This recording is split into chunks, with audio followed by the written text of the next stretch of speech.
Movie को आज मैं एक्सप्लेन करने जा रही हूँ वो एनाबेल कम्स होम है। मूवी एग्जैक्ट वहीं से स्टार्ट होती है जहाँ एनाबेल मूवी एंड हुई थी। एक बच्चे की मदर एक डॉल परचेज करके अपनी बेटी को गिफ्ट करती है क्योंकि उसकी बेटी को डॉल्स बहुत ज्यादा पसंद थी। लेकिन बहुत जल्द वो इस डॉल को एड और लॉरेन के हवाले कर देती है क्योंकि इस डॉल यानी एनाबेल डॉल में बहुत ज्यादा एविल पावर्स थी और वो इन पावर्स का यूज करके उस बच्ची को पोजेस करने की कोशिश कर रही थी। एड और लॉरेन एनाबेल डॉल को लेकर अपने घर के लिए चल पड़ते हैं, लेकिन रास्ते में एक एक्सीडेंट होने की वजह से उन्हें एक दूसरे रास्ते से अपने घर के लिए जाना पड़ता है। रास्ते में वो लोग एक कब्रिस्तान के बाहर रुकते हैं क्योंकि उनकी कार खराब हो गई थी और एड कार को ठीक कर रही थी। इसी दौरान लॉरेन को कार की पिछली सीट पर एक लड़की की सॉल नजर आती है और ये वही लड़की थी जिसकी कुछ देर पहले कार एक्सीडेंट में मौत हो गई थी। उस लड़की की सॉल लॉरेन को कहती है आई लाइक योर डॉल। इसके अलावा लॉरेन को वहाँ पर बहुत ज्यादा स्पिरिट्स नजर आती है और वो सारी स्पिरिट्स उस कब्रिस्तान से ही आई थी। उनमें से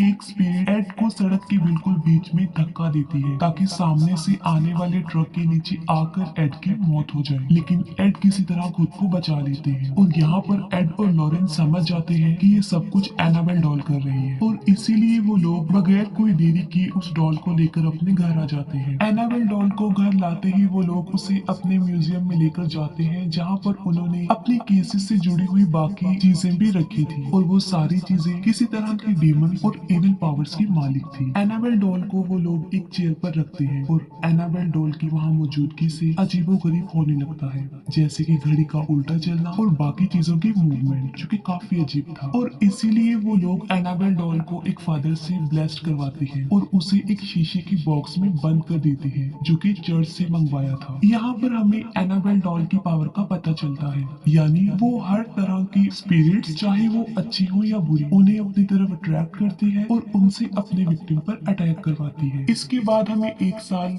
बाद का सीन दिखाया जाता है जहाँ एड और लॉरेन की बेटी जोडी दिखाई जाती है जो कि अपना ब्रेकफास्ट लेती हुई न्यूज़पेपर में एक न्यूज देख रही थी। उस न्यूज में एड और लॉरेन के बारे में बताया गया था। लोग उनके बारे में कह रहे थे कि ये लोग फेक हैं और वो पैसों के लालच में डेमन फोर्सेस से लड़ने का ड्रामा करते हैं। और यहाँ पर एक क्वेश्चन भी पूछा गया था कि क्या ये हीरोज हैं या फिर हॉक्स। स्कूल में भी जूडी को बाकी बच्चे उसके पेरेंट्स को लेकर काफी परेशान करते थे और यही वजह है कि जूडी का कोई भी क्लोज फ्रेंड नहीं था। नेक्स्ट मॉर्निंग एड और लॉरेन को किसी केस के सिलसिले में आउट ऑफ सिटी जाना था और वो लोग मैरी नाम की एक लड़की को जूडी की केयर टेकर के तौर पर अपॉइंट करते हैं। मैरी जूडी को स्कूल में ड्रॉप करती है और जूडी को स्कूल में एक फादर की सॉल नजर आती है जो कि कॉन्टिन्यूसली उसे ही देख रहा था और वो सॉल जूडी को फॉलो भी कर रहा था। और यहाँ पर हमें ये पता चलता है कि जूडी को वो स्पिरिट इसलिए नजर आ रही थी क्योंकि उसके पास उसकी मदर की तरह पावर थी जो कि स्पिरिट्स को देख सकती थी, उन्हें महसूस कर सकती थी। इसके बाद हम मैरी को उसकी फ्रेंड डैनियला के साथ सुपरमार्केट में देखते हैं क्योंकि जूडी की बर्थडे थी और केक बनाने के लिए उसे इंग्रेडिएंट्स चाहिए थे। शॉपकीपर और मैरी एक दूसरे को लाइक करती थी। इन लोगों की कन्वर्सेशन के दौरान हमें ये पता चलता है कि डैनियला किसी वजह से एड और लॉरेन के घर जाने में काफी इंटरेस्टेड थी। मैरी जब जूडी को स्कूल में पिक करने जाती है तब वो लोग वहाँ पर उस फादर के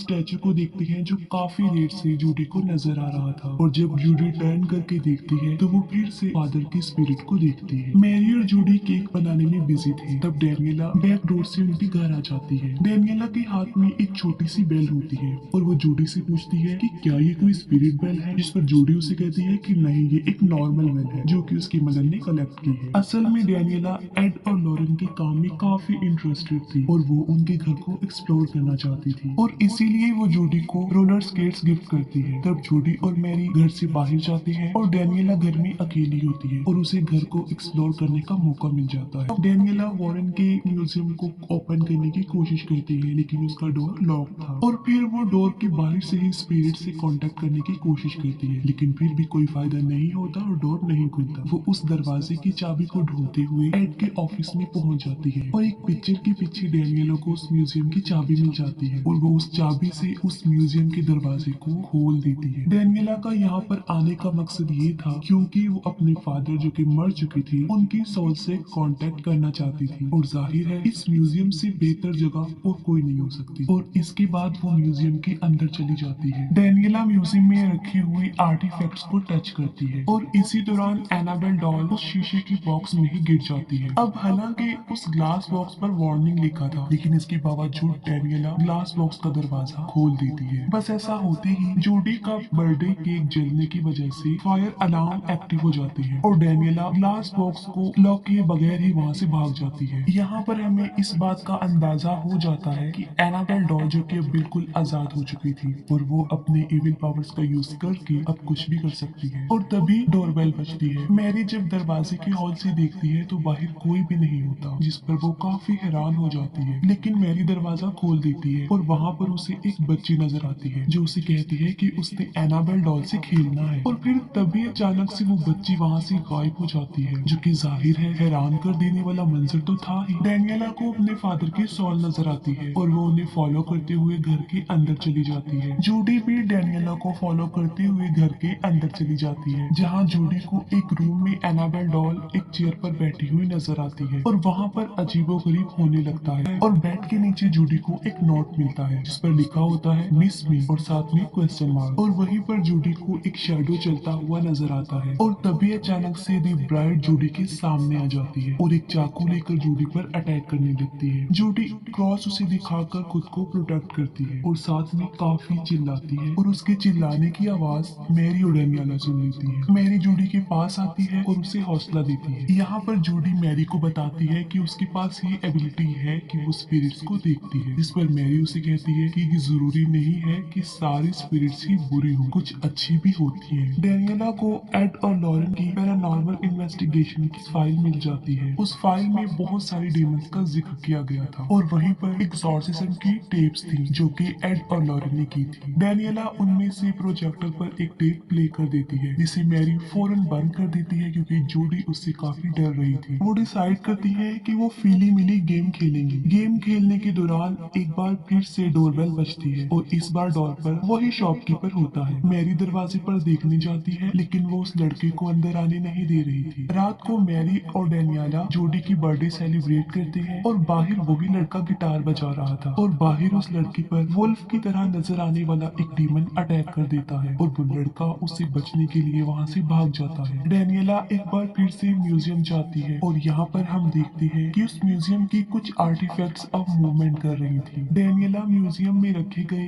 एक ब्रेसलेट की मदद से अपने फादर की सोल को बुलाने की कोशिश करती है और वो इसमें कामयाब हो जाती है और वो अपने फादर की सोल को एक मिरर में अपने पीछे देखती है तो अचानक से एक डीमन बनकर उस पर चिल्लाते हैं। डेनियला वहाँ से भागने की कोशिश करती है लेकिन अब वो अंदर ही बंद हो गई थी क्योंकि वो दरवाजा नहीं खुल रहा था। और यहाँ पर हमें ये पता चलता है कि वो उसके फादर की सोल नहीं थी बल्कि कोई डीमन सोल थी। इसके बाद दूध से भरा हुआ ग्लास टेबल पर अपने आप ही मूव करता हुआ नीचे गिर जाता है और तभी टेप रिकॉर्डर भी अपने आप बजने लगता है और तभी हम एनाबेल डॉल को जूडी के साथ देखते हैं। म्यूजियम में डेनियला एक टीवी को देखती है जो कि इस बात को इंडिकेट कर रहा था कि नेक्स्ट डेनियला किस डायरेक्शन में देखेगी। मैरी को घर में बहुत सारे कॉइन्स मिलते हैं और तभी अचानक से उसे वहाँ पर एक डीमन नजर आता है जो कि क्वाइंस डीमन था और वो मैरी पर अटैक करके उसे इधर उधर घसीटता है। लेकिन इससे पहले कि वो मैरी को जान से मार डालता, मैरी एक लाइट ऑन करके जूडी के रूम की तरफ भाग जाती है। जूडी को अपने रूम में अपने ब्लैंकेट में एनाबेल डॉल नजर आती है और तभी हम एनाबेल डॉल को रोटेटिंग लाइट के शैडो में देखते हैं जो कि बहुत सारे डीमंस में बदलती जाती है और एंड में एक बहुत खतरनाक डीमन में तब्दील हो जाती है और जूडी पर अटैक कर देती है। लेकिन बिल्कुल ठीक वक्त पर मैरी दरवाजा खोलकर जूडी को बचा लेती है। मैरी एड और लॉरेन को कांटेक्ट करने की कोशिश करती है लेकिन दूसरी तरफ लॉरेन की आवाज में कोई डीमन बोल रहा था। डीमन कहता है कि वो एनाबेल से बात करना चाहती है और एनाबेल को इन लोगों की सॉल चाहिए और घर में लगी बेल्स अपने आप ही बजने लगती है। तभी फौरन मैरी और जूडी भी म्यूजियम में पहुंच जाती है। तभी अचानक से म्यूजियम में रखा गया टाइपराइटर अपने आप ही चल पड़ता है और वहाँ पर सिर्फ एक ही वर्ड टाइप हो रहा था और वो था मिस मी। वो तीनों किसी तरह बड़ी मुश्किल से म्यूजियम से बाहर आ जाती है लेकिन बाहर आकर मैरी को सांस लेने में प्रॉब्लम हो रही थी क्योंकि उसे अस्थमा का प्रॉब्लम था। मैरी का इनहेलर बाहर कार में था और जूडी उस इनहेलर को लेने के लिए बाहर जाती है और तभी बाहर जूडी पर वुल्फ डीमन अटैक कर देता है। लेकिन बिल्कुल ठीक वक्त पर वो शॉपकीपर वहाँ पर आकर वुल्फ डीमन पर अटैक करके जूडी को बचा लेता है। फिर हम देखते हैं कि दी ब्राइड डेनियला को पोजेस कर चुकी थी और डेनियला दी ब्राइड का ड्रेस पहनकर पूरी तरह पोजेस हो चुकी थी। अब इन सारी मुसीबतों से बचने का उनके पास सिर्फ एक ही हल था, वो ये कि अगर वो दोबारा से एनाबेल डॉल को शीशे के उसी बॉक्स में रख दी। लेकिन एनाबेल डॉल का तो कुछ अता पता था ही नहीं कि वो कहाँ गई है। और एक बार फिर से हम उस फादर की स्पिरिट को देखते हैं जो काफी देर से जूडी को नजर आ रही थी, और वो गाइड करके जूडी को घर की उस तरफ ले जाते हैं जहाँ पर एनाबेल डॉल थी। और यहाँ पर हमें पता चलता है कि उस फादर की स्पिरिट अच्छी स्पिरिट थी। और यहाँ पर ये बात भी साबित हो जाती है कि सारी स्पिरिट्स बुरी नहीं होती, उनमें से अच्छी भी हो सकती है। मैरी और जूडी फीली मिली गेम की मदद से उस रूम की चाबी ढूंढती है जहाँ पर एनाबेल डॉल थी, और फिर मैरी उस रूम में जाती है। उस रूम में बहुत ज्यादा डीमंस थे और बैड स्पिरिट्स थी जो कि मैरी को काफी डराने की कोशिश करती है। यहाँ पर बड़ी मुश्किल से मैरी एनाबेल डॉल को लेकर रूम से बाहर फेंकती है, और जूडी एनाबेल डॉल को उठाकर वापस उस बॉक्स में रखने के लिए भागती है। लेकिन रास्ते में पोसेस डेनियला जूडी पर अटैक कर देती है। मैरी और जूडी